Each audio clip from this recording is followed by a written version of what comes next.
Wow, I don't. One, it's my first time doing an Instagram live, like with another person, and to be having you on here is pretty fantastic. I mean, you've occurred to me a bit like a big sister, I think, over the past like year and a half or so. So this is going to be a recording that is going to be a podcast for those listening.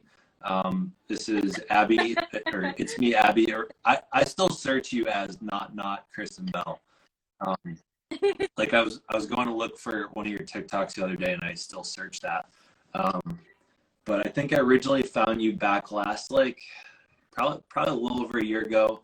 I don't remember what the first video was, but I remember being really inspired by like what what light you were trying to shed on like conversations that are not happening, and like holding to a higher standard men in like what we're capable of. And I just have a lot of good things to say, but you know, TikTok is definitely where I feel like I grew up as a dad. Go. Indy, go lay down. Oh, it's fine. Staring.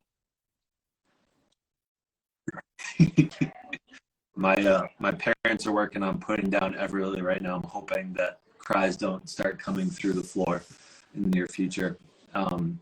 So I wanted this to be a little bit of an interview, a little bit of like conversation, because I've never actually talked to you like personally before. So I'll start to kick this off with my first question, which was like what got you starting, what started you making these videos? Like what was the original inspiration? I think back of like my evolution of like your influencer, like taking pictures, like my outfits, and like I hated it. I hated every fucking moment of it. I was like, I don't like this, but like I didn't find my footing. And then one of my friends actually was like, I started talking a little bit more about like marriage. And there was always a lot of interest, like when I would talk about how my husband and I kind of divide up tasks in our house, and everybody was like, what? And my friend texted me and she was like, you really need to you need to dig into that. And I was like, okay. And I started just really kind of focusing on it. And then one day I was actually like talking to my therapist, and I think actually like, I don't want to say like maybe probably complaining that I felt like I was overwhelmed. And, you know, Mike has always been a fantastic, like fairly equal partner, but naturally there were times where I just felt like I was taking on more. And I was complaining to my therapist about it, and she was like, have you read the book Fair Play? And I was like, no. And she was like, I highly recommend it. She's like, you should. And I read it, and I was like, oh my God. Like this was, it just felt like there was something finally like tangible that people could actually take and implement, you know, into their own marriages. That was like, it was real. It wasn't like somebody's just giving you advice. It was like, here's this deck of cards. Like, here's this book with instructions of like, here's how you can make it equal. And I was like, oh my God. So I just started like talking more about that, because I was like, this is kind of what we already do, except without that foundational and like without the cards. But the book itself was just, I think, really enlightening. And I know you've read it and you're a big fan too. So that's when I was like, okay, this is really kind of where I want to focus. And I just started putting more time and effort into that with the help of, you know, the book. And I'm not a certified facilitator. I would like to be one day eventually. But right now I will just sing that book's praises to anybody that will listen.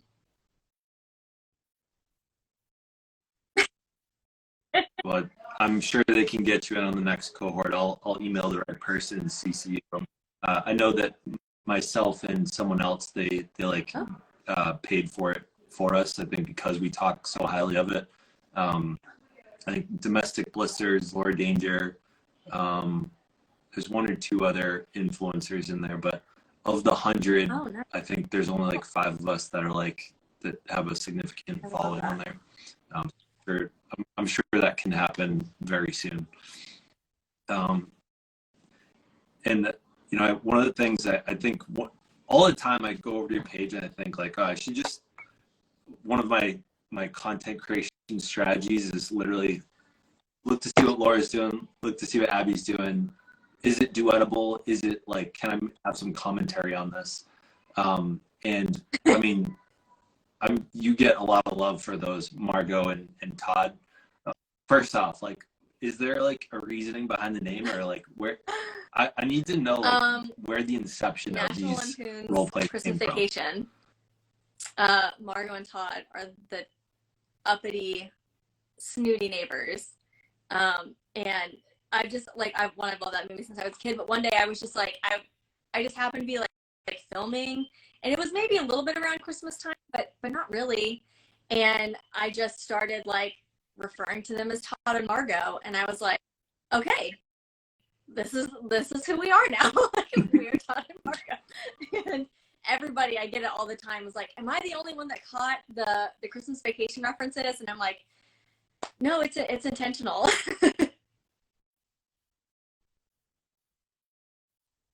Now I know. Yeah, I don't think I've ever actually watched those movies, but now if you just Google Todd and Margot like Christmas Vacation, and you see them, like you'll just understand.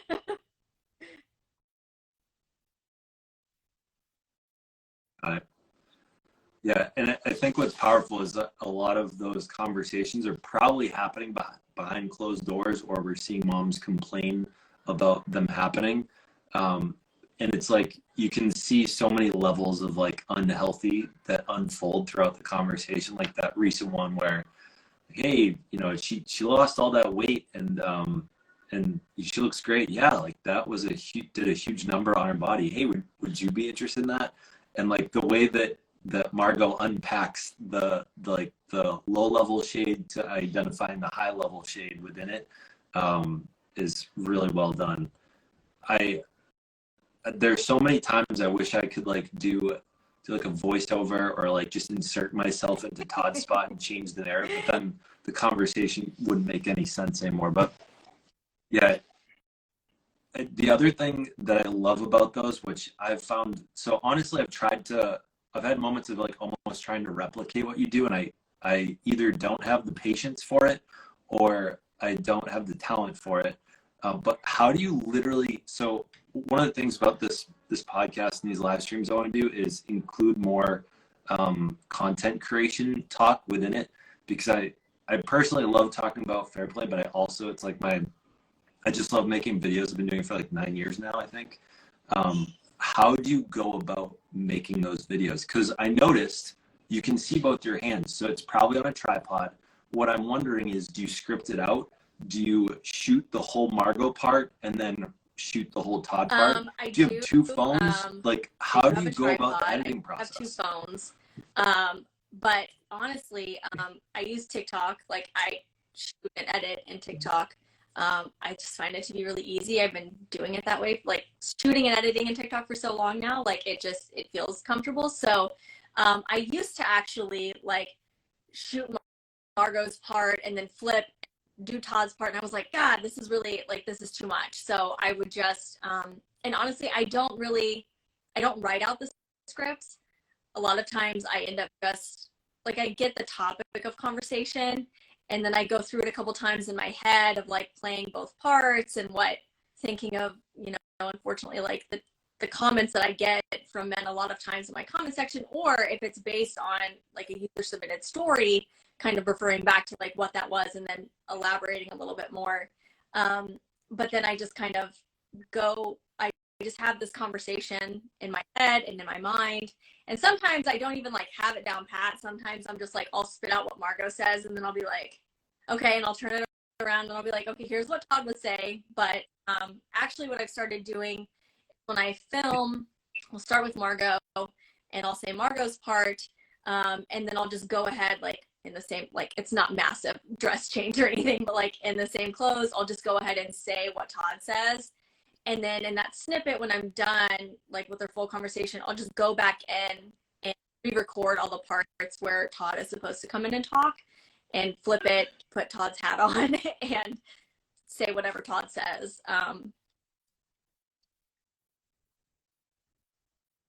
Oh, that's a good idea. Yeah, because I've been trying to figure out like a workflow that doesn't require an insane amount of editing. I mean, so it's interesting to hear the way you went about it. sometimes it's harder. Like I haven't made one in a while because I just feel like I am in such a like a creative block and lull. But it just feels like a lot more work than if I can just pop on my camera and just start talking about a topic. Who love like getting into, you know, Todd and Margot and the toxicity that, I mean, honestly, like I love Margot, but she's not perfect. Like she's her own shit too, and she doesn't always do the best job of communicating. Yeah. So there's learnings from both of them.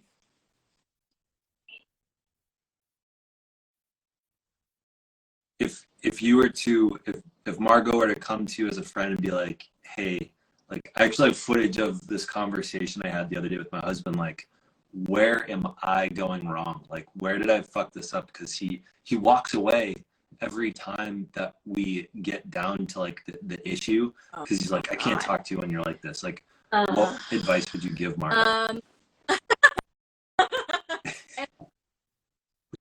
You can do Todd next, but I think for Margot, that might turn into a rant that might not ever end. It's hard. My first thing would be like, if you want to have a real conversation and you need somebody's full attention, before you just go into it, like one, think about it. Like if something is bothering you, like in that moment, take it and then either like, I don't want to sound petty, but like write it down and sit with it. And then think about like what the root issue is that you have with it. Because I have to do this with myself sometimes. Like I get really emotional in the moment and I'm like, I don't want to like come unhinged right now. I really want to see like what it is that actually like made me upset. So I like to take like kind of think about it. But then like when I'm ready to talk about it and I really want to have like a serious conversation, I want to check in first. Like, hey, I have this I want to talk to you about. Like, are you in a good headspace right now to have this type of conversation? And kind of get that gut check and see, because sometimes they're not. Like my husband works an incredibly mentally demanding job, and I'm cognizant of that. So I'm like, hey, when we're talking about something like, is today a day? And he'd be like, no, I don't have it in me today. And I'll be like, okay, cool. But if it's not within like the next like 3 days, there's a problem, and we're just trying to, you know, get past it or like forget about it. So I would say like ask first, like if you want to have a serious conversation, ask first when a good time is, if they're in the right headspace, and then try to take your emotions out of it as much as you can. Don't be passive aggressive.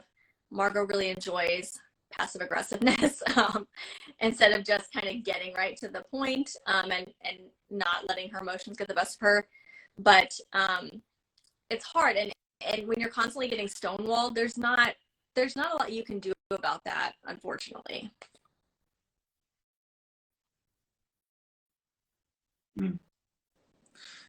It's interesting because a lot of times I'll watch those and I'll listen for where my where almost like my internal reactions show up, where it's moments like where I almost might feel like he's in the right or something, and I'm just like listening for it to see like where my like stomach drops or where like something weird happens, and thankfully through watching enough of them that they don't, like, I think I've gotten rid of a lot of the internal misogyny that I think probably still resides in my brain. But I think that you're probably spot on in that she seems like in the moment she wants to get it all off her chest, and it's hard to start the conversation when you're in that moment. What is if you were coaching her, like, hey, I want to have this conversation with you, like literally what does that sound like with Todd, like when she's calmed down? It's like, for example, the one where she comes back from brunch and he's calling her out on mimosas, and baby's diaper hasn't been changed, kids haven't been fed lunch. How would you recommend that she go about that situation if the same exact thing were to happen? Like, how does she change her language? At that point, just go. There's nothing left here. No, in all seriousness, I think it's just, you have to, sometimes you just have to step away for a minute. Like, it's okay to be mad. It's okay to be pissed. It's like I tell my kids, like, it's okay to be upset.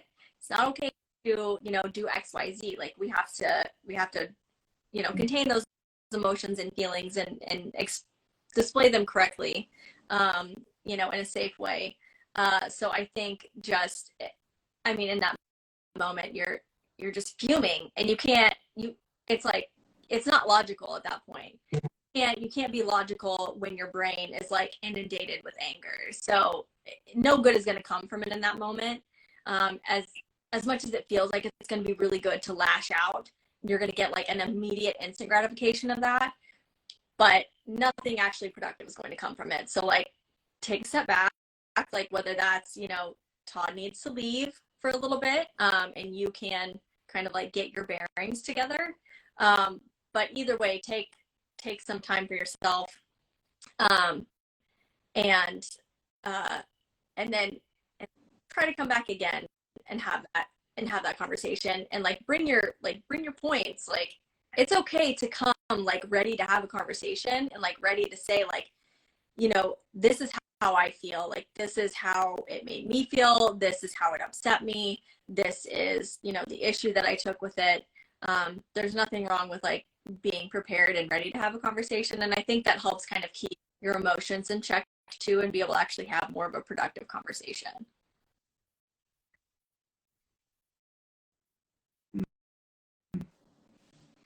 Yeah, like the brunch one, I'm imagining if she said, okay, you know what? Why don't you go get diapers? I'll feed them lunch. Can we talk? Like, I'm really upset right now. It's probably not, I'm not going to lay into you because I think you can see them upset. Please go manage that, and maybe we can have a conversation later and try to like hold on to those heavy feelings.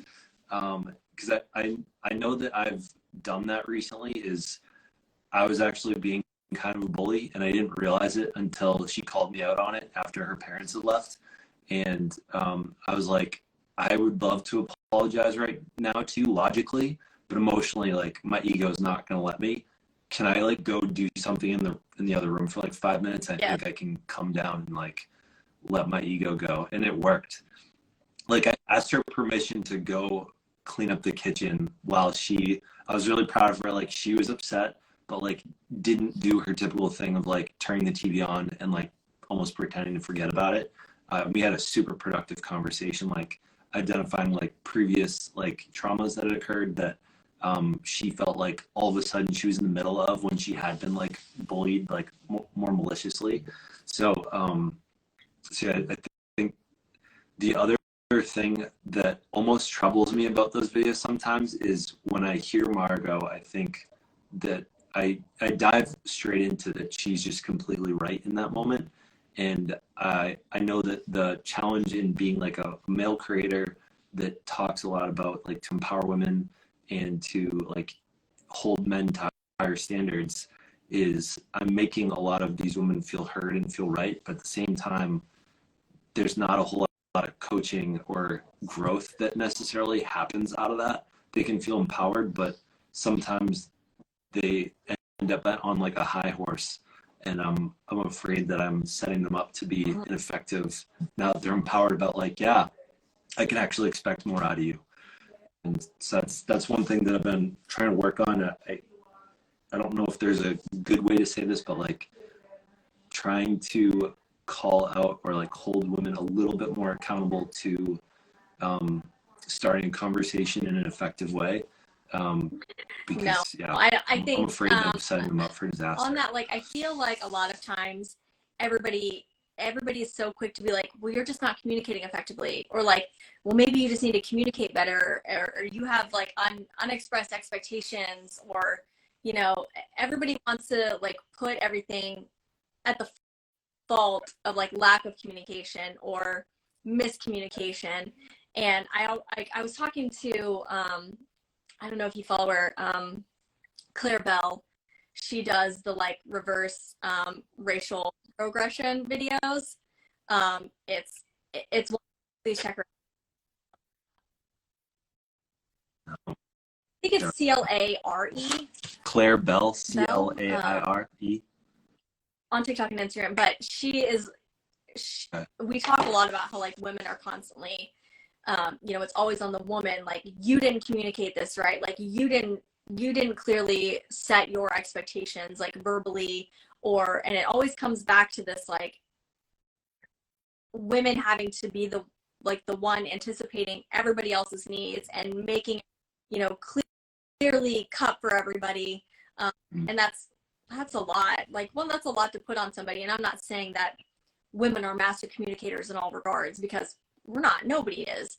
But I do think a lot of times there's like this expectation that when the women come with something wrong, because I feel like that's usually what happens. Like, hey, you did this to upset me, and maybe it's because we just are more comfortable expressing our emotions and our feelings and saying those types of things. But then it's always like, well, you didn't say this to me. Well, you didn't do this. Well, you didn't tell me this. So how am I supposed to know? And I think we start to feel that way because we're always the ones anticipating things. And so we're like, well, why aren't you anticipating things in the same way that I'm supposed to? But I think a look at everybody's communication is really important. And a lot of times, you know, like even in my own marriage, like I'll be the first to say I'm not a fantastic communicator. I work every day to be better. And it's just not something that I've ever been great at. And at least I know that. But like I said, it takes me, like, I need to, and sometimes it doesn't, that I'm like stewing on it. And I'm like, I'm not stewing on it. I'm like trying to process and get to like what it is. Like topically, this is what you said that hurt me. But like underneath that, there's something else there that like I want to get to the root of, so that I can actually tell you, like, it wasn't just what you said, but it was like something else that's underlying to really get to the root of the issue. So it's a struggle. Yeah. So good. Yeah, because I feel like I'm trying to be more of that, because I know I'm stewing when I'm more mad than I was 5 minutes before. So like when I'm upset and then I'm more upset 5 minutes later, I know I'm headed in the wrong direction. That's a really great point, is like looking for within yourself, like what is it that made me upset about that? What childhood moment is that bring me back to? What previous bad situation am I being put back in that I don't even recognize that I'm inside of in that moment? So props to you for that self-awareness. It's hard to, I don't know how to train people to do that. I just know how to talk about it myself and like self-reflect. And I hope people are able to hear the way that I'm thinking and like debriefing a situation and able to take more of that from themselves. Like I was, my friend Frank the other day, he was saying to me, yeah, man, like you don't like about others what you don't like in yourself. And I need that reminder so often. I love that. It's like the most succinct quote for what upsets me about other people that are probably really similar to me. I need that like postered on my wall probably. Anything I'm upset. So you've done a really great job making these pretty short form videos for a long time now, probably anywhere from 7 seconds to 3 minutes. What is one of the hardest things to articulate and to like share as a message that like is really constraining to have that short period of time to say?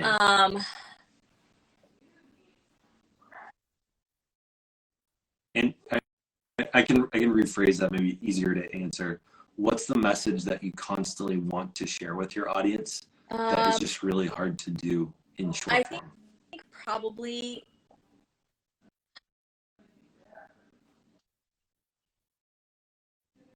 because there's so much to unpack with it, but just because your phone works doesn't mean you get to come home and not be an active participant. There's just so much underlying like misogyny and like patriarchy that goes into that, and it's because it's not just like, that's not just where it stops. That's not like the buck stops here kind of thing. Like there's so much more with like explaining why and why it's okay, because there's so many layers to it. It's like, one, your job is working too. Like if you're a stay-at-home mom, like you work, that is a job. Like if you have to pay somebody, if you would have to pay somebody, if you weren't there, that's a job. And so many, like stay-at-home moms in particular, like it's so many jobs. Like I think it's the reason I didn't want to be a stay-at-home. It's too hard. It's so hard. And but like I think that that's so unseen and unsupported by a lot of people, because they just have such this internal misogynistic way of viewing like child care and viewing raising children and being like the domestic engineer of a home, that a lot of people can't, like they can't even get over that, like to understand.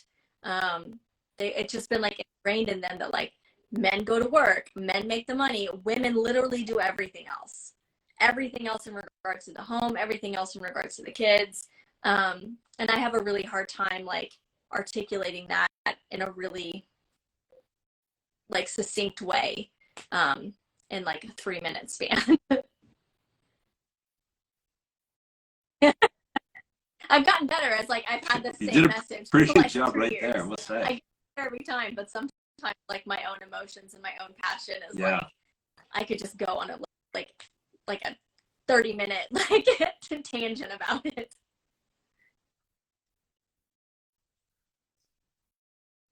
What's one of the biggest like internal like misogynistic beliefs you've had to like overcome, like to get to where you are today? Like that maybe like was your glass ceiling?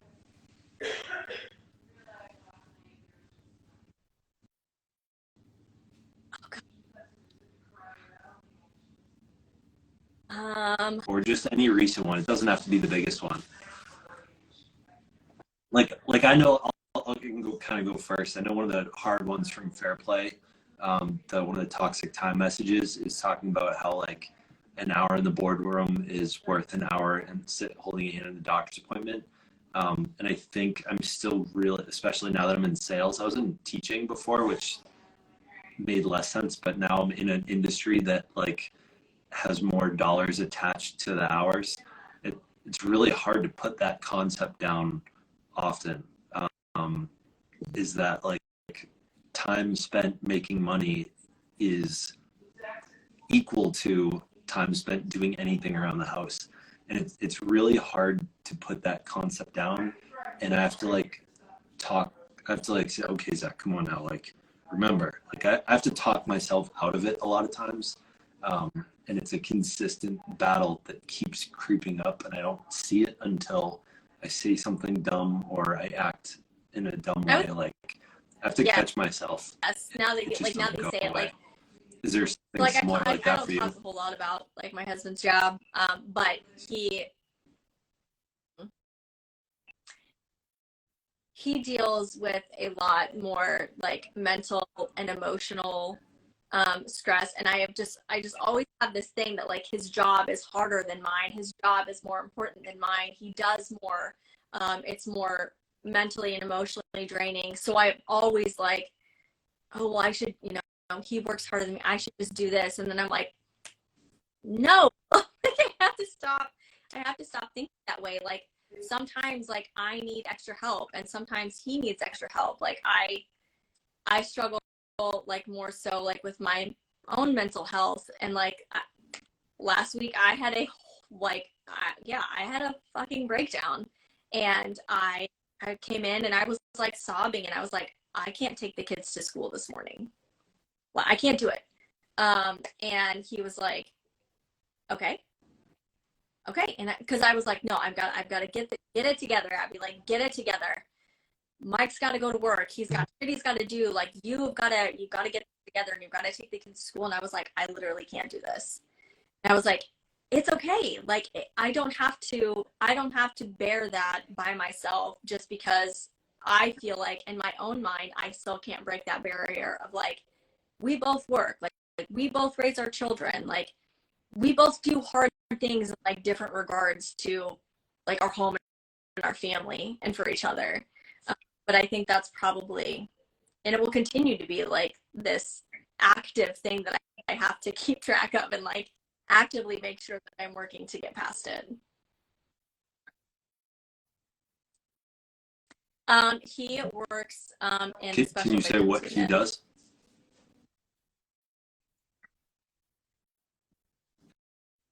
Is it like SVU, like Law and Order? Wow. I get that now.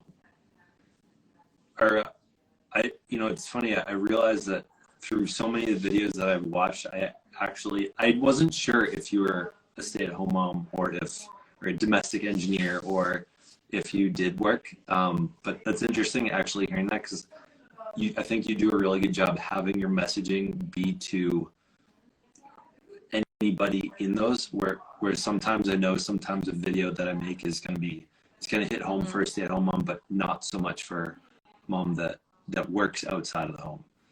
I tried to word that in such a way that acknowledges that work is also being done in the home. No, I do work. I work full time. I am like the one that I would say typically, not all the time, but like when the kids are off school or when the kids are sick, like it falls more on me. Unless I have like meetings or like in-person things that I simply can't move. But there's just a lot of, I think, stay-at-home moms that don't and the understanding, because they're usually the ones that are having the hardest problem getting their partner to see like the work that like they do is important and is important as theirs. Just because they bring home a paycheck doesn't make what they do at home any less important. But it's all like it's for working moms too, because even working moms are still coming home and doing like an extra like 20 plus hours of work. So, and it's not like this competition of like who has it harder, stay-at-home moms or working moms. It's like women in general, moms in general, are carrying the majority of the domestic labor, and that's the problem. Like that's what we need to solve. It doesn't matter if you stay home, doesn't matter if you work. Like they both have their nuances and different areas where they're harder than the other. But at the end of the day, the issue is that we're still doing more than our counterparts.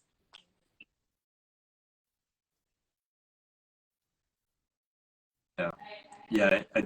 As much as I've heard people in the DMs talk about like fair play demonizing men, it's really not. It just was a really clear and unsettlingly obvious call out that looking at stats and research that like we're not carrying the load that we need to be for us to have an equitable society. That was, I think some of those, I don't even remember what the stats were. I think one of the ones, I don't remember the number that it was, but it was something around after kids entered the picture. I think moms are doing 2.5 hours more like labor per week around that, and dads are only doing like 45 minutes or something. Yeah. And that's just unsettling. And I don't know how to make videos a little bit better to have dads lean in and listen. I think just by sharing my experience, that's the best I can do. But I wish I could find a way to share things like that without pushing men away from engaging in that conversation and them not feeling like they're being called out in such a way that it just scares their ego away, versus being like, oh, do I do that? I can probably improve that. Let me engage in this conversation. Have you found an effective way to like better engage men to these conversations? Honestly, and I think it's like in every regard, like you can't change somebody who doesn't want to change themselves. You can't like help somebody who doesn't see that they're doing anything wrong. And that's like every once in a blue moon, I'll get a guy who will DM me and be like, your videos have really helped me. I really appreciate them. Like, can I ask you some questions? And I'm like, yeah, like for sure. It's like, please do. And it's just, I haven't, and I've seen like other male creators like that I'm with them, all of that, you know, do similarly, whether they're like men's coaches or just more, I think, feminine or liberal, or, you know, being able to talk more about that thing. They still get the same kind of heat as like a woman does when I'm talking about. Um, so I don't. God, I wish I had like a secret sauce to tell you, but I haven't cracked that code yet, so I don't know. Don't know. Yeah. Speaking of like the things that you've made a difference for in my life, so I forget what video it was that I discovered that you were like significantly shorter than I imagined you were.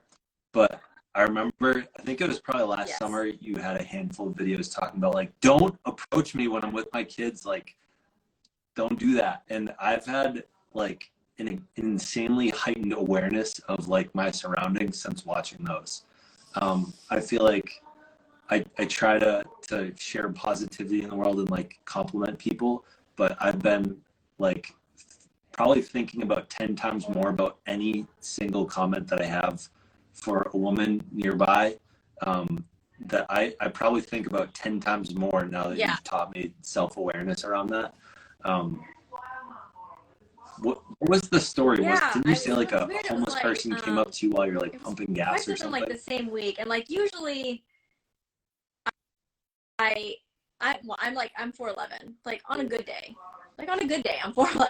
So, and I was at first time I was coming out of Walmart like by myself, and I didn't see this guy. He like came out from behind a car, and was like really close to me very quickly, and he's a big dude. For me, like most people are larger than me, but he was a big guy, and he was like, do you have any change, or do you have any money? And he wasn't aggressive. It's just in that moment, like everything is really quick, and it was scary. And I was like, oh my God, I was like, no, I'm sorry. All I have is a card. Like I don't carry cash anymore. And I think he asked me another question, and I don't remember what my response was, but like there wasn't an issue. Like he walked away. It's a jarring moment. But like a couple days later, I was at like a gas station nearby Walmart, and it could have been the same guy, or it was a guy who looked just like him and was the same build. But like I got out of my car and I was pumping gas, and I left my door open. So there's like a really small space of like where I am pumping my gas and like to turn. And this guy is almost like cornering me in, asking for, I think it was money again or something. And I was like, Jesus. I was like, no, sorry. I was like, I don't have any money. I was like, if you have like a Venmo, I was like, I can Venmo you. But that moment, I'm like, I'm not usually one to, like, I think that I would be in like a fight mode, but I actually go like directly to like flight or fawn. And I freeze. And I'm like, you know, but like when you're enclosing me in that's fucking terrifying. Like, I think that's terrifying for anybody, but for one, I think for women, because men just assume that they're going to overpower us, but also this guy was going to overpower me. Like if something were to have gone wrong,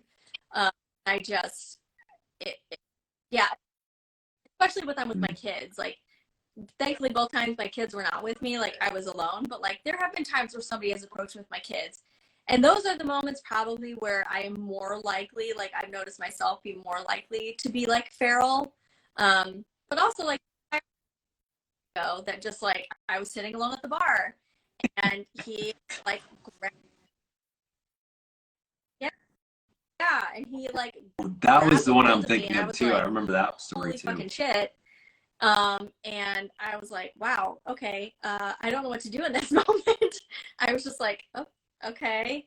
But yeah, it's just, and I got shit for that too. Like, what are you doing at a bar by yourself? Like, who spends their birthday alone? Like, why aren't you with your children? Like, oh, you sat at the bar, like you were asking for it. You weren't just, you were there cheating on your husband. And I'm like, my husband sent me here. Like, I can't go out to eat by myself. I have to sit at a table, even though the tables weren't open, but I'm not allowed to sit at the bar. I'm not allowed to look a certain way. It was just, yeah, that was an ordeal.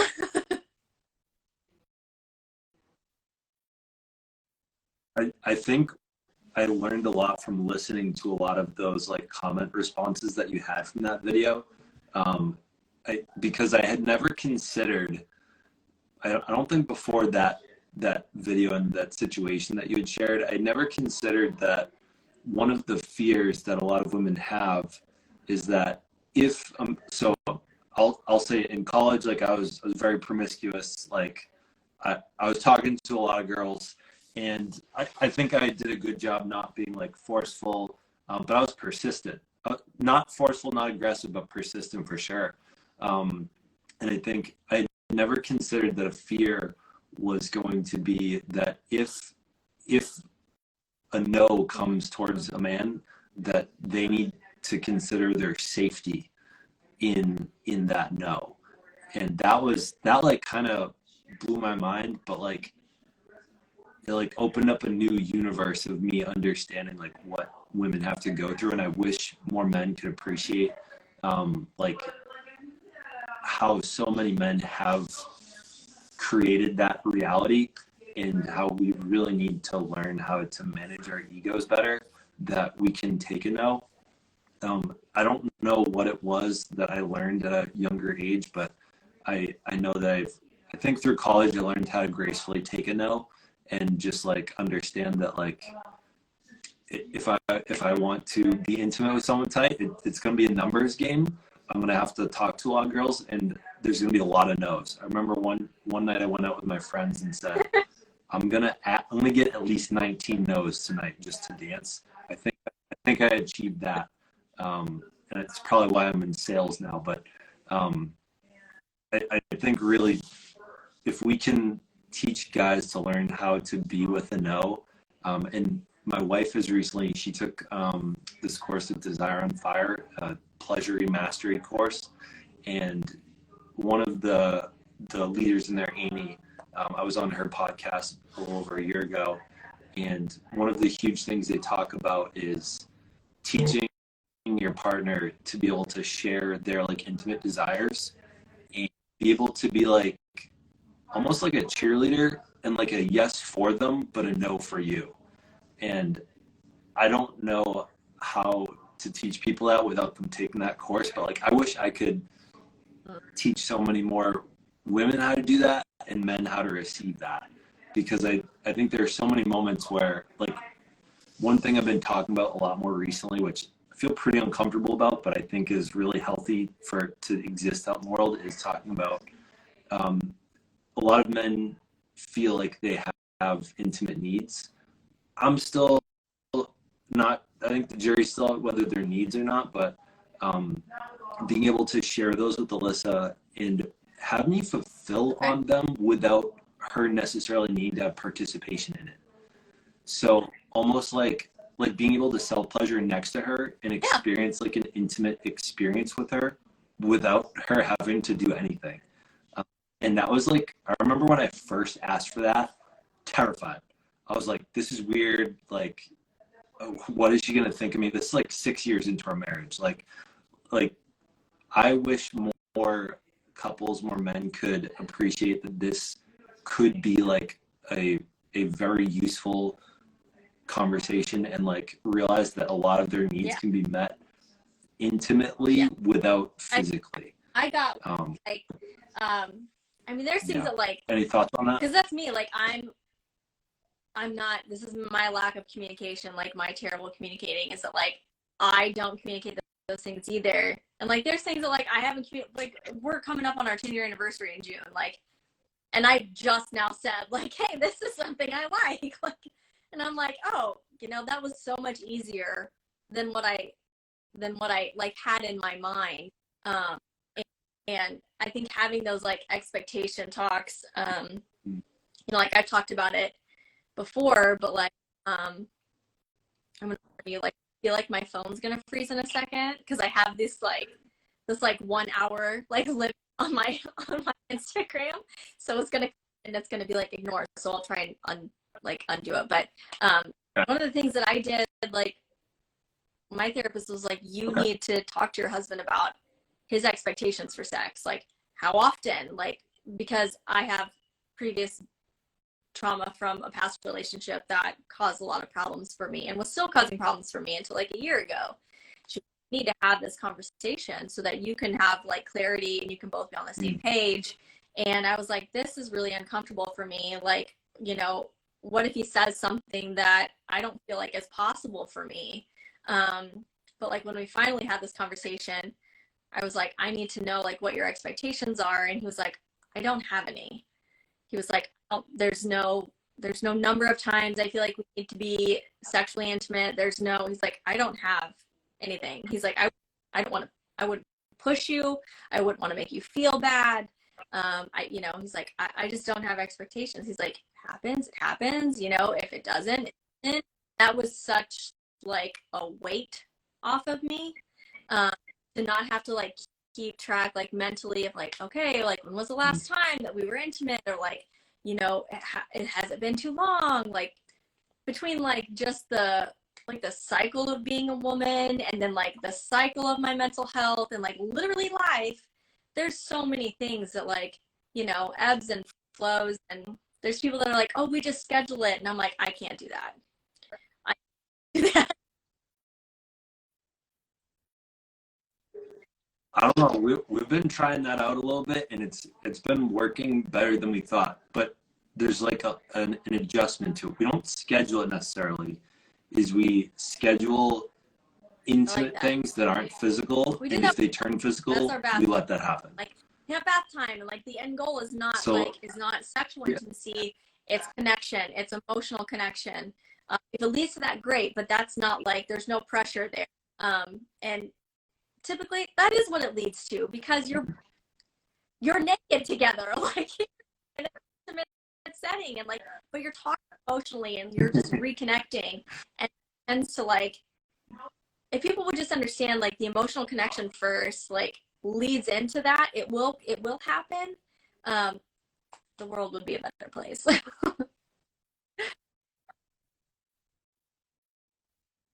really would. Yeah, I think it took me a long time to discover this, is that when I typically want to be physically intimate is really I want to be emotionally intimate. I just didn't know there was a difference. I think when I discovered there was a difference, we ended up being way more physical, because I recognized how much more I just wanted the emotional and didn't know it. And I was reaching out, and we're having more like intimate, cuddly experiences that were unfolding into that.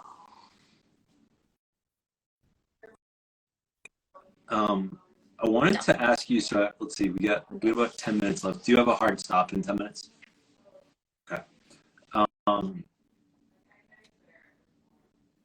Coming from like a content creation perspective, I'm really curious. So, I mean, you've done what many people aspire to do, which is have significant audience, very engaged.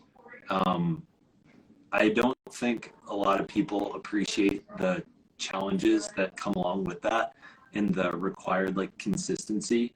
Like I feel like on my end, I've turned it into a little bit of a science. Like I have an accountability group that I work with that I've been doing the past like 6 or 8 months, where we post in a group chat like when we've completed our videos for the day, and we commit to like a certain frequency, and we actually pay money to the group if we don't hit the number we had promised.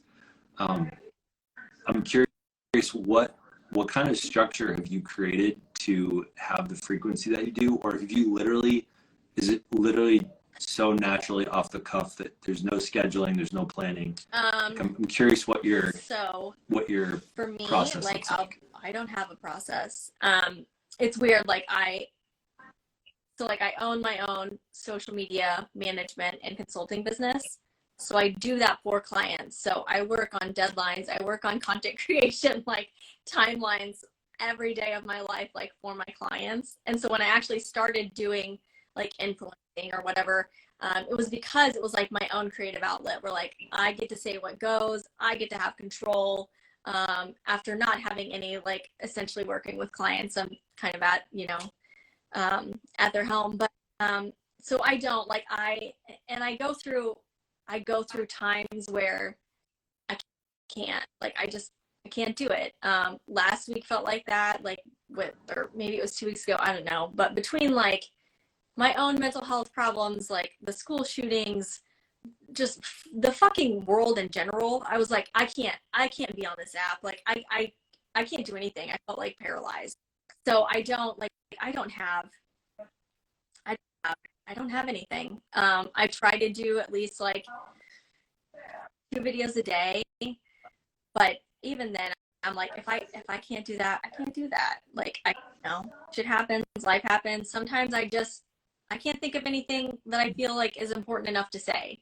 And I don't ever want to post for the sake of posting, because I know that that's shit. I know that that doesn't work. It's not good for me. It's not good for like the outcome of it.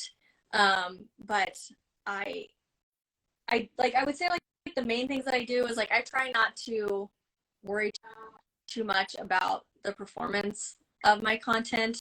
I know without a shadow of a doubt, anytime I do a Todd and Margot skit, it will do great. I know that. Like, that's the bread and butter. Like, that's the one that I know. Like, if there's anything that I know is going to do well, it's that type of content.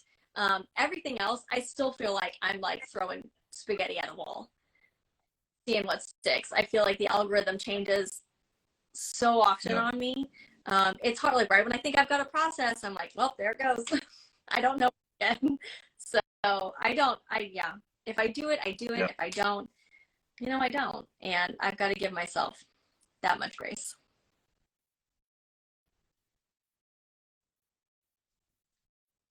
Yeah, I feel like TikTok, I for a long time, I think I had a really big growth period. I went from 0 or maybe like 20 followers when I was a teacher for like 3 years. And then over 8 months, I really took it seriously, a video every work day. And then I think I made it to like 2,000. And then in September, the second month of having our daughter, I was talking a lot about that, and then went to 50,000, and then another 30,000 the next couple months, and then stagnant, literally to 100 follower difference. I think I was at 82.3, made it to 82.4 over 9 months. And then I started again taking it seriously. I was doing 3 a day, and then 2 a day, and then 1 a day of like something a little more focused. And then I was able to get to like 82 to 160 in like a month. So I feel like I have these like super viral spurts where everything's working, and now I'm back to, I think it's been a month that I haven't moved 100 followers on TikTok. And then Instagram was like really nice to me, and like, hey, we just noticed that you exist. Okay, let's help you out. Yeah. And then I think I went from, so last year this time my Instagram got fished, and so I was starting at 0. And then when I had like that really viral video about like the really simple mental load one, I reposted that and then they were talking more about TikTok being banned, so I started doing the same video on Instagram, TikTok, and YouTube Shorts.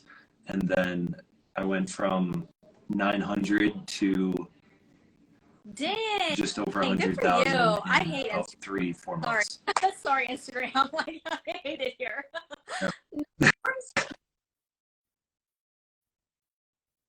Yeah, I mean, I think I hated it for a long time because I felt so literally, I didn't believe there was any organic growth left in it.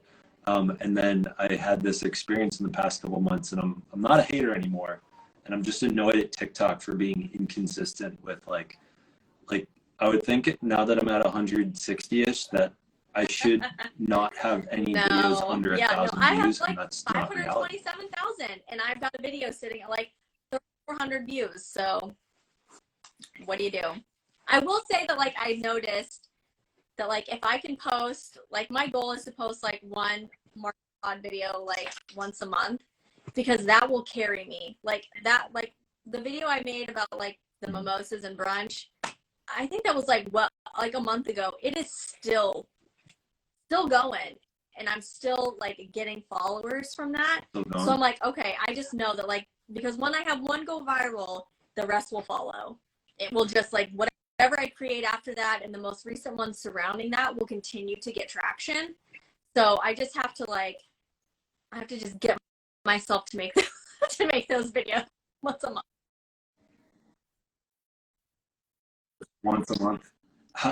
Now, I know you described the process of it. How long does it take you from conception to like publish button? Probably a couple for you to days. do one of those? Maybe 2 days for sure. Like I usually get like the idea. I'm like, okay, I have to kind of work through the conversations in my head and then like find a day to actually like shoot it. Once I actually can sit down and shoot and edit it, it maybe takes me like an hour total. So not that long. It's more so just like fine tuning like their conversation points and making sure I'm like getting something in that like specifically that I really want to say. Because I feel like I forget, like, and I'll be like, damn it. Like when I'm having an imaginary conversation of like people fighting in my head, I'm like, I really want somebody to say something, and like sometimes I'll write it down. But yeah, so it'll usually a day or two, like in total.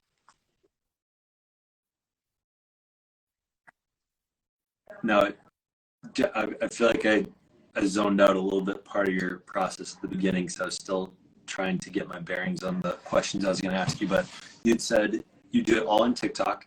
You have 2 tripods set up. You record the whole first thing with Margot, knowing in your head what he's going to say. You say it in the video so that you can just cut those spots out, and then you re-record Todd and then slide them into the place of like where you were before. So it might look something like, hey Todd, why'd you put that dish there? Put your hat on in the same frame, not really make any adjustments, do the Todd part, come right back to Margot so that you can see the hat in the editor, so it's really easy to identify the chopped parts. And then do you know off the top of your head what to re-record, or do you like write them down afterwards? Like I feel like if I were following a conversation, I might forget. I mean, you go back and forth, what, 15, So 20 I times? usually like how do you remember that there's one? a delivery taking place.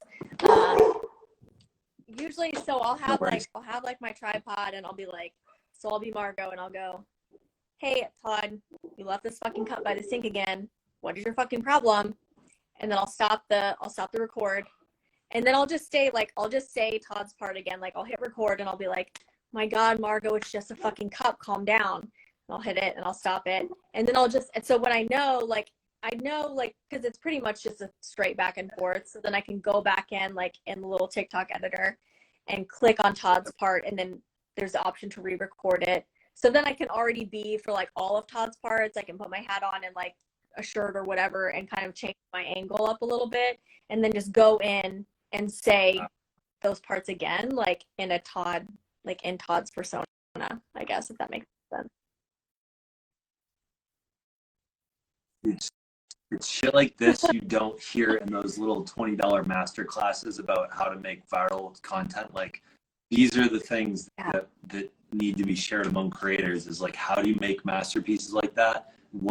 That's like a great hack that I've never considered using the functionality of like the re-record button. I think her name is like, her handle is like Jarabean, like but she's been a creator for forever, so she's got tons of little tidbits like that. And I saw that and I was like, oh, because I would just go and I would like flip back and forth, and I was like, I'm like sweating, but 2, I'm like, I can't do this. Like it's too much work. There's got to be a better way. So that was just that little like start over kind of thing. And now it's easier because I can do like sometimes like with the stop and go, it's a little bit longer than 3 minutes. So now that I can do like 10 minutes and I can cut it down even more, like that's so much easier than trying to squeeze it all into 3 minutes.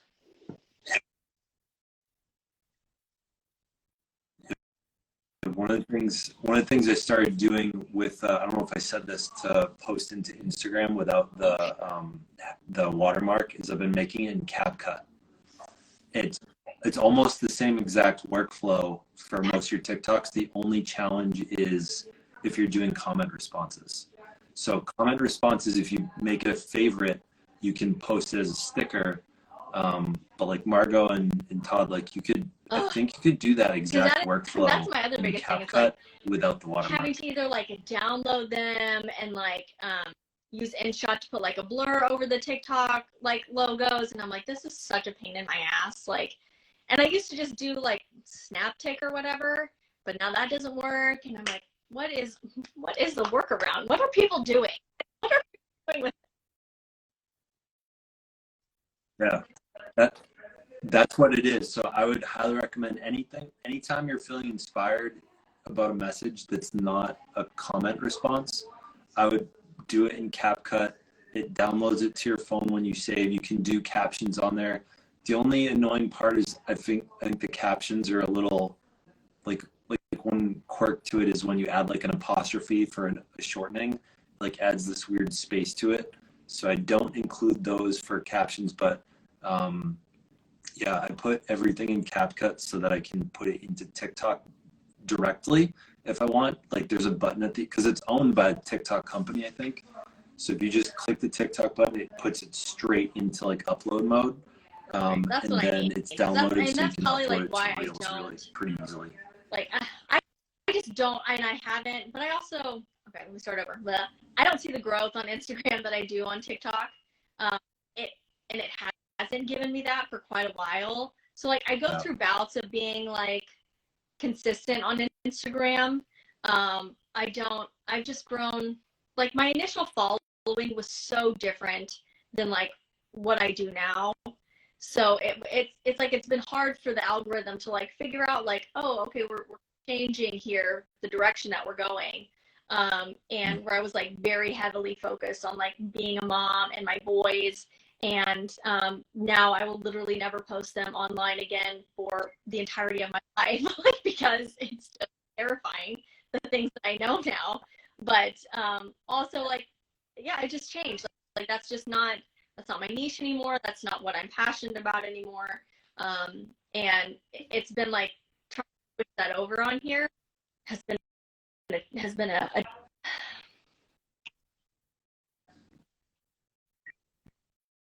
Yeah. I think the other thing I've been noticing is, so I got super, I don't know why or how, but I got the blue check mark the other day on Instagram, and I've been so excited. I was like, I feel like I can't brag about this to anybody because I look like an asshole, but I'm so internally excited. I feel like I've been trying to do this for like 9 years or something. And now I think Instagram is my main spot for creation because I have that I don't know, like authenticity, like the validation. But I feel like I'm trying to help other creators figure I'm these always things out too. learning, like trying to figure out like what is working, and like I like seeing like kind of the friends only stuff on TikTok, because I'm like somebody's having the same problem as me. like hey, friends only, and like, does anybody else? And I'm like, it's me. having that problem too. Now, I'm curious if you do something similar to this. I know you said you have no process, but how much time do you spend scrolling on the app as a consumer looking for like inspiration? Also, like, I think TikTok is such an amazing app. Like the talent on there, like for free, like it's insane. Like it's wonderful. And I don't like, sometimes I get really in like a mode of like I'm searching for inspiration, or I'm searching for something that I can utilize for my own content creation. But I think probably more often than not, I'm scrolling as just like a general consumer because I just love it.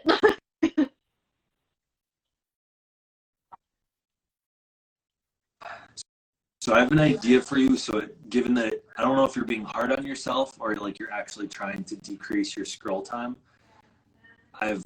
Well, it's probably a little bit on the unhealthy side, but I know it's generally calling me out. So that's not, so I've made like a purposeful echo chamber for myself. So I mean, I know every once in a while you'll see a video from like one of my friends saying like, "Help me!" Like I ended up on the wrong side of TikTok. I don't know what happened. But what I do is I do not go onto the For You page. I immediately go over to my following page, and I like, especially if I'm like, okay, I got 30 minutes right now. Like let's come up with something. I'll go in there, look to see what people are talking about. You'll probably pop up on there once or twice at least, and I'll be looking for something to stitch, duet, or like I might look for like if there's a very like angry video everyone's reacting to, I feel like I'll end up seeing it once or twice within that. Like the jalapeno poppers guy, I remember knowing I needed to respond to that because I think within one of those 20-minute scroll sessions, I saw him multiple times. But I think because I used to be like a scrollaholic, but I think I've solved it by going into my following, and I can That's really a easily good be idea, in that 'cause mindset of like a I creator haven't mode figured rather out, than a like, consumer mode. what I'm like, I guess I need to have like a goal, like when I get on sometimes, like, am I here for like my own pleasure, or like because I'm looking to disassociate right now, or like looking to get creative with it. And that's a fantastic little nugget of information, definitely use.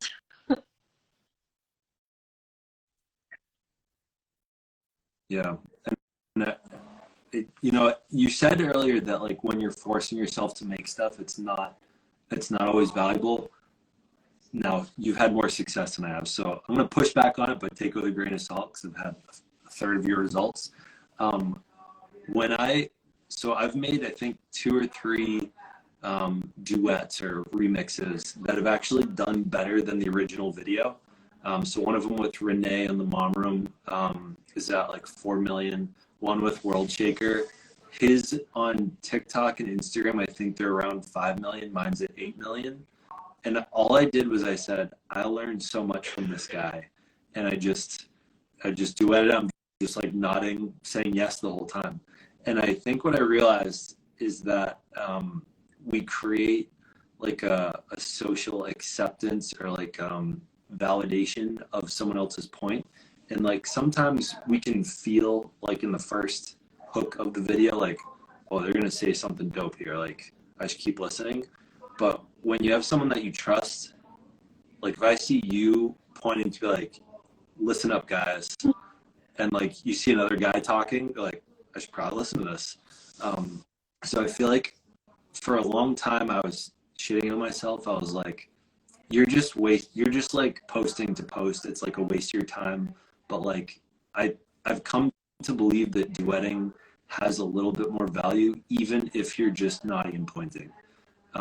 Because when we give our stamp of approval to something, I think people can hear it better because they're used to hearing how we think about things. And if we trust it, then they should trust it versus us just saying it and having like a new person.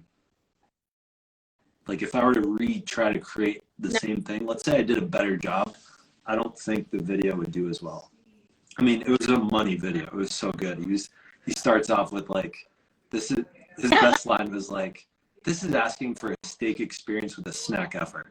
But like he did a great job with the video. But I've come to believe that our Kind of like, I will say, stamp like, of if there's approval one thing makes I've a bigger learned, difference like than we think. strategically, whether that's like for my own benefit or like working like with my clients, who are looking for growth on TikTok, one of the, and I will say it like, I don't want to say it's like the easy win, but it's been a pretty tried and true thing, is that if you stitch or duet a video that's already performing well, it will perform well for you also. I did like, I had the same thing. I think I had, I stitched a video. I don't even know like what, I don't even think I checked the views the video was at, but my video had 7 million views within like 2 days. I think ultimately it ended up at like 16 million views, which was. Was that the one where Yes. where she was asking Yes. about moms, what are you doing if you have like good Oh sex my at God. home? But that's You're been, so like, nonchalant, like and that I was was so really good. sitting there eating breakfast, scrolling, and I was like, no thought, no effort, literally 5 minutes maybe, and 16 million views. I don't even know, probably over 100,000 follows from that video alone, which was stupid. But I was like, this is what I mean. Wow. Like, low effort gives you results, except for, I will say, for Todd and Margot. Yeah. Todd and Margot is a high effort, but I get a high return on investment for it. But aside from that, the most part, it's not, those aren't the ones that perform the best.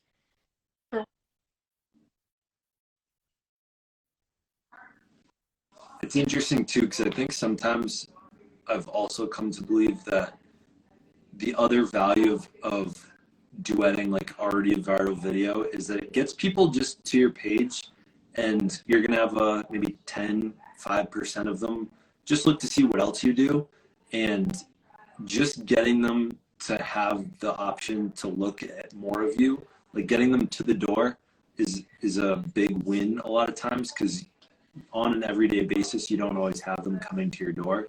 So giving your stamp of approval, getting them to you, and then they can make the choice is like, it's an extra like little bump that I used to judge myself a lot for, but now I'm just appreciate strategically. It's like, it's generally a good move. Generally keep my off because I've had very little good come from it.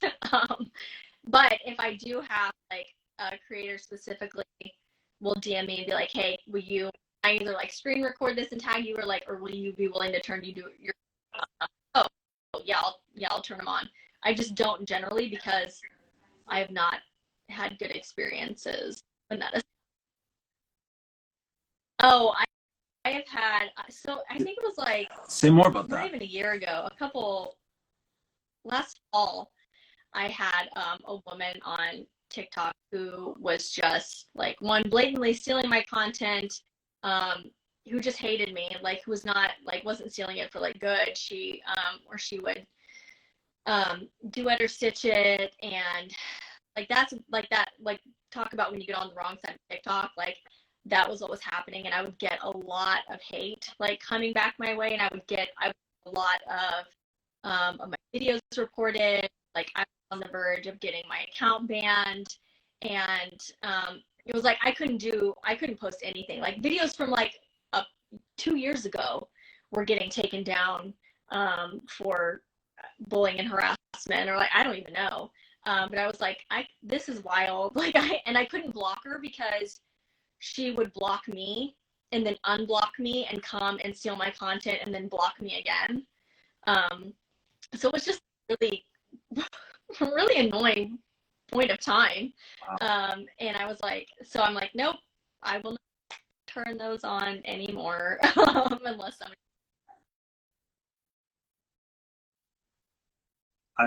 I'm so glad I have context for this now, because I've been super disappointed that I couldn't duet your Margot's, but now I totally get it. Because it's not specifically like a me thing, but Jules or Nat at Mending Me will sometimes turn them on for them, and I will happily oblige. So whatever. But yeah, that's usually my reasoning for not having them on. That makes sense.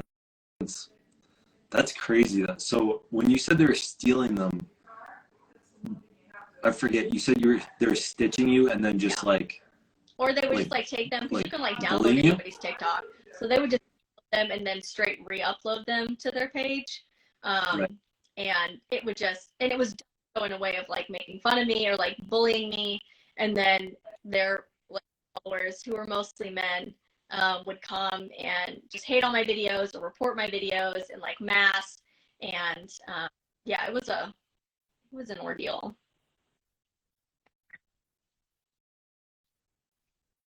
That's wild. I have not had that experience yet. I anticipate it'll happen at some point, and I'll have, well, knock on wood, but like, I hope it doesn't happen, but that's crazy. I think the closest I've had to that experience is back in my hardcore YouTube days. I talked about having a pride flag in my classroom, and I think it got like uploaded to like 4chan or something, some like outside website that's very very right wing, and people said some like disgusting, really terrible things on there. I probably didn't know any better. I still probably haven't seen super negative consequences, so I let it go. But like, I would just kind of let them like say terrible things, because it went from 5,000 to 100,000, and all of a sudden I had at least a couple thousand followers on YouTube that I didn't have before, and like, I know because that video did well enough, there are about 20 classrooms in our country that have pride flags up because of it. So I know that good has come from letting the haters hate and just egging them on in the comments, so that there's a ton of engagement and the video does well. But yeah, yeah, I've like, not experienced like anything no press is bad press, and like bad press is bad press. Like, it can come from like, you know, the negativity. Like, I love when people are like, why are people coming up on my For You page? I fucking hate you. And I'm like, you're engaging with my content, dumbass. Like, what? Stop engaging with it. Like, just block me. Like, I have guys that specifically don't follow me, but are the first to comment on like every single one of my videos. And I'm like, okay. I'm like, well, one, thanks for your support. But it helps my video. So, but yeah, other than that, like, yeah, sometimes there's good that comes from it, and sometimes, like, mentally, there's not good that comes. Like when this was all happening, like, there was somebody who was like commenting that they worked with my husband, and my husband complained about me all the time, said I was fucking mental, or just all sorts of shit. And like, obviously, I know that's not true, but that's still a really shitty thing to hear. like that. I don't. Yeah. People are very the negative side of social media. Behind a keyboard. Yeah.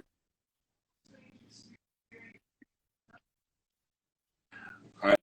So here's my last thing. I should probably get back to my job for a little bit today. I would love to do an Abby and Zach, maybe not a Todd Margot conversation, workflow wise. Two creators thinking together right now. What do you think would be the best workflow to try to create a collaboration like that? I'm thinking if we wanted to be like mutual effort, we could probably make 2 videos. We champion one each, one of our own, and then we can probably create a script, shoot half of it, send it over, and then the other person can just send their clips of it. I'm thinking would probably be the simplest way, because I don't think there's any way to dodge. I don't think there's any easy workflow for that. Like, if I'm we trying to think. Like, obviously we both had our own parts and filmed. Like, I would film my part, you would film your part. One of us could just go ahead and take them and chop them up and go. I would like. Yeah, that could work. Yeah, so it's one video where you're scripting it verbally rather than like writing it down, and then just replacing those parts with our own. Yeah, that's good.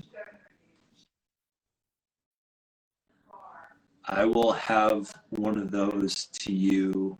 I could probably send it in a file via Google Drive. You're more of an expert on this than I do. Like, how do people collaborate on this? I've only seen like a typical way people do it? I would say probably like somewhat well done ones, where they're obviously not in the same room filming together. Google Drive, or like you could like WeTransfer. I use WeTransfer a lot to send big files. But yeah, I think either one would be fine.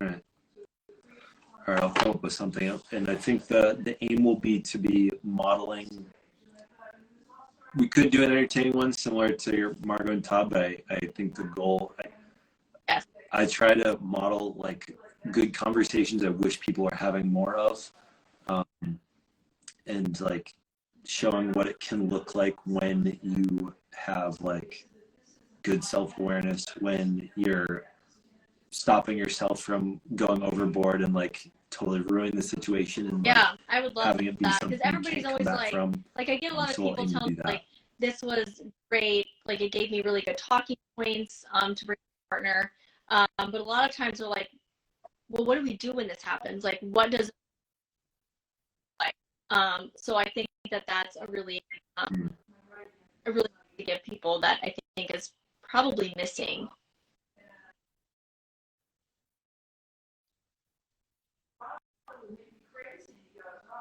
Yeah.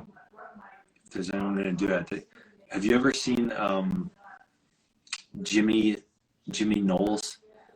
His, I think his are probably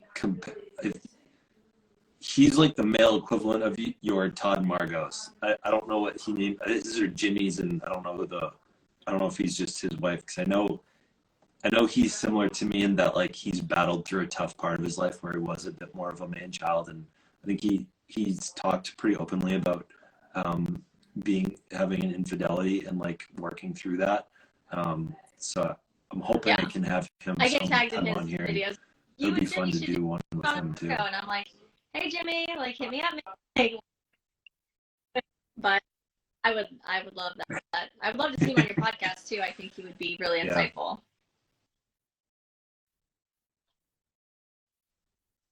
Yeah. He starstruck me the other day. He messaged me in Instagram DM saying like, hey, my wife, his wife showed him one of my videos.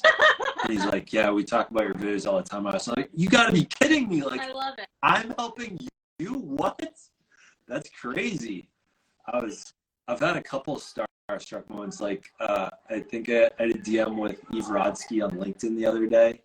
It was so cool talking with her. But I was like, there's no way she's gonna respond to this, but I'll just like thank her for her contribution. And she's like, you're changing so many lives out there. Like, you're telling me that? What? Yeah, I'm learning to like just shoot my shot in the DMs to like meet people or like say hi or like thank them. Libby Ward tagged me in something the other day too, saying like, if you want to learn about fair play and mental load, talk. Like, I think it was Laura Danger and Zach Watson. I was like, this is wild. Somebody the other day, and like I always try to respond. Like I won't say like I don't get like a slew of DMs every day, but like every once in a while I get like a bunch. Like usually like when I have a Todd and Margot video go viral. But I always try to respond. But then somebody was like, "Oh my God, I can't believe you actually responded to me," and I'm like, "Oh." Or like if you DM me on Instagram and it's like a long question, like I'm going to send you voice notes because that's just so much easier for me to do. Oh my God, I can't believe like you took time out of your day to talk to me. And I'm like, yeah, like I don't know what else to expect from somebody. So I don't know. It's funny. Yeah.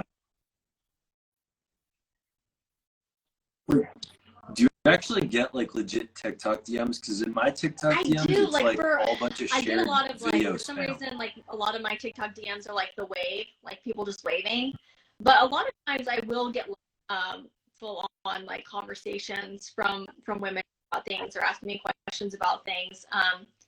But I do get a couple of like shared videos, and I'm like, what is this? I don't know what this is.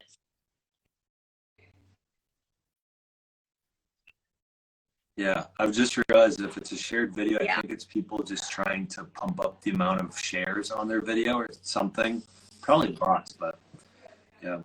Well, hey, Abby, thank you so much for meeting with me today. It's been a pleasure talking with you. It's great to finally meet you and like have a conversation back and forth.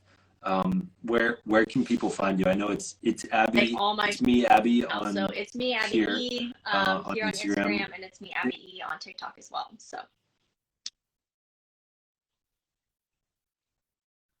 And if someone wanted to have a business inquiry about working with you for like content creation, how do they reach out to you? Regularly, so yeah, that would work.